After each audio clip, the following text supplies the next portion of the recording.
Hi, I'm Philip reporting for Fun Robotics Network here with team 19234 ByteForce. I'm here with Octav, Dennis, Eric and Chrissy, and their robot has just made it into the final round in the playoffs, and they have a very unique type of shooter and a very unique type of transferring. So I can't wait to see how the robot works on behind the bot. This video on fun is brought to you by viewers like you and also in partnership with the following. AndyMark is your one-stop shop for all your robotics competition needs. Celebrating 20 years of quality robotics parts and superior service, AndyMark employees have over 200 years of first-team experience. From mechanical and electrical products to tools and hardware, head on over to andymark.com for high-quality and affordable solutions.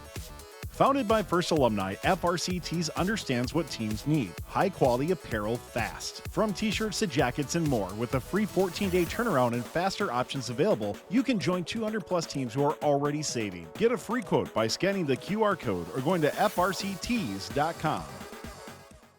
So, starting off with your drivetrain, can you walk me through your drivetrain system? Of course, we have a 35 by 32 drive base, and we concentrated our motors in the back in order for our RAM to be as little steep as possible. We also managed to put our sliders for hang right here between the wheels and the transmission. We also featured our robot also features a PTO mechanism, which is very simple.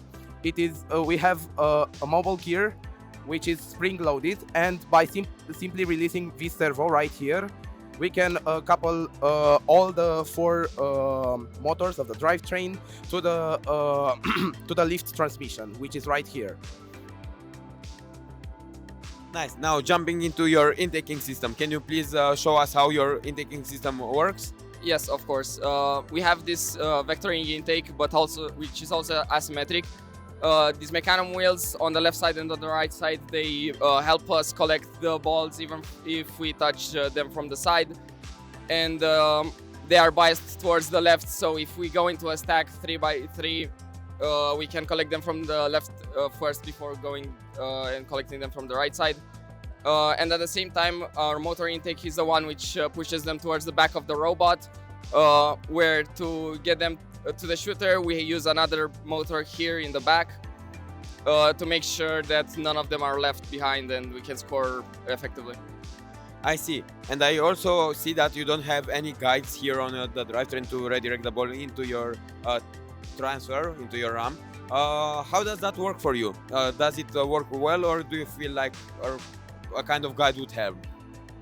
We didn't have any issues without guides, simply because the vectoring wheels just do their job, and we can easily collect them from the any artifacts from the corners, and we don't have any issues with that.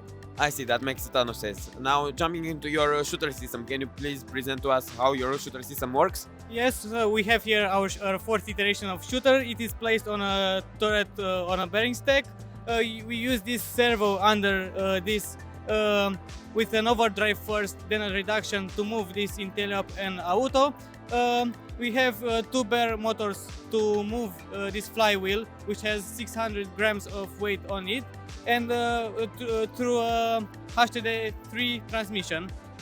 We also have an adjustable hood with a 7mm compression all the way, and this piece here that also helps us to compress the ball before it enters our shooter. All in all, we can shoot pretty accurate from everywhere on the field. I see. And how do you make your shooter so consistent on the far side?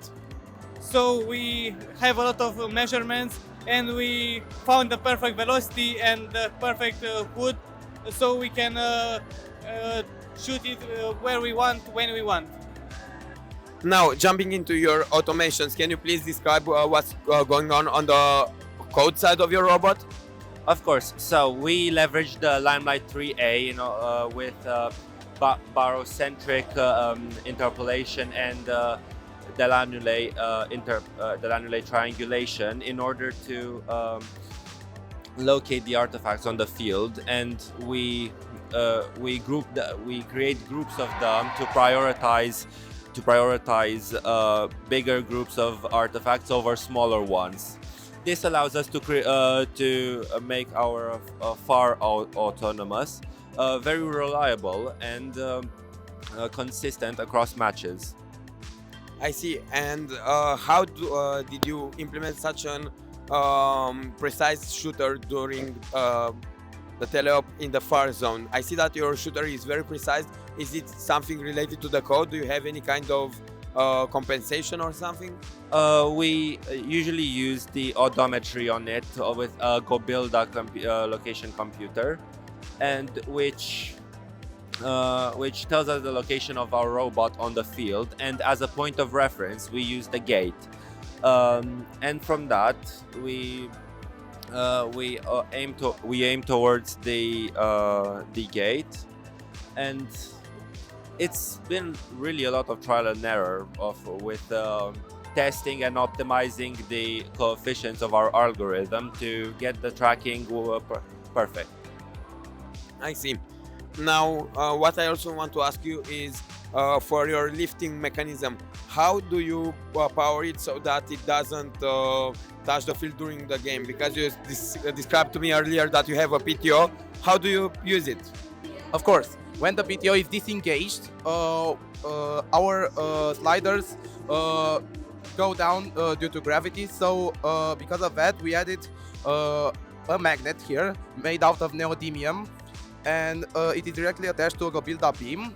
And here on our base plate, we have a steel plate which goes in contact with the neodymium plate. We also have a slight air gap between them to mitigate the effects of the magnetic field. I see. And I also see that your plate seems pretty small. Did you have any issues with it being so small, or is it perfect? It's directly in its center of mass is directly aligned with the center of mass of the entire robot, so it is very stable. And what kind of slides are those? Because they don't seem Misumi slides to me. These are BVT slides. We use them because they have their bearings included in the slider. And they are very compact, and we used 4 200 BVT sliders. I see.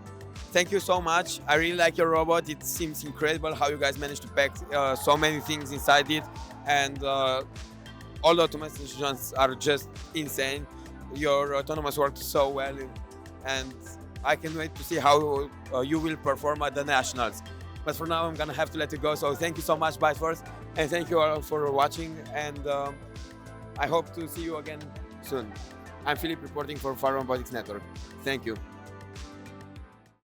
Thanks for watching. Don't forget to like, subscribe, and click the bell to stay up to date on future fun videos.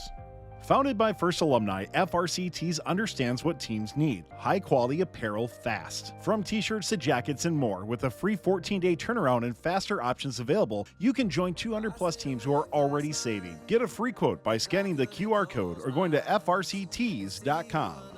AndyMark is your one-stop shop for all your robotics competition needs. Celebrating 20 years of quality robotics parts and superior service, AndyMark employees have over 200 years of first-team experience. From mechanical and electrical products to tools and hardware, head on over to andymark.com for high-quality and affordable solutions.